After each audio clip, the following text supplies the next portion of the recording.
నేను తెలంగాణ దోపిడీకి గురైంది ఇవన్నీ మాట్లాడి నేను ఒకటే అనుకునేవాడిని, ఏదో బాధ ఉంది, కోపం ఉంది, వ్యధ ఉంది.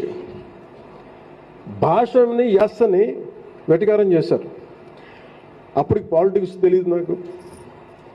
నేను నా సినిమాల్లో నేను ఎలా చెప్పాలి, నేను ఇష్టపడే తెలంగాణ యాస కానీ, తెలంగాణ మాండలికం కానీ, తెలంగాణ సాహిత్యం కానీ, అది నేను సినిమాలు ఎందుకు పెట్టుకుంటే ఓట్లు వేస్తారని పెట్టుకోలేదు, నాకు ఇష్టంతో పెట్టుకున్నాను, గౌరవించడానికి పెట్టుకున్నాను.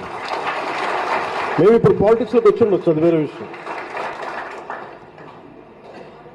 నేను కూర్చున్నదంతా చాలా బలమైన జనసేన ఐడియాలజీ ఏంటి, ఇది కన్ఫ్యూజ్డ్ ఐడియాలజీ అని మాట్లాడతారు. ఒకసారి నువ్వు లెఫ్ట్ వామపక్ష భావజాలం అంటావు, ఇంకోసారి రైట్ అంటావు. మిగతా వాళ్ళకి కన్ఫ్యూజన్ ఉంది, నాకు కన్ఫ్యూజన్ లేదు. నాకు అది రీజన్ కూడా చెప్తాను.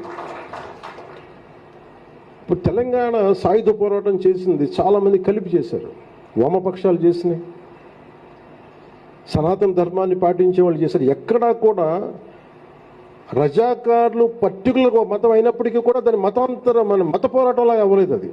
అది సాయుధ పోరాటం అయింది దానికి, అంటే అంత స్ఫూర్తి దానికి.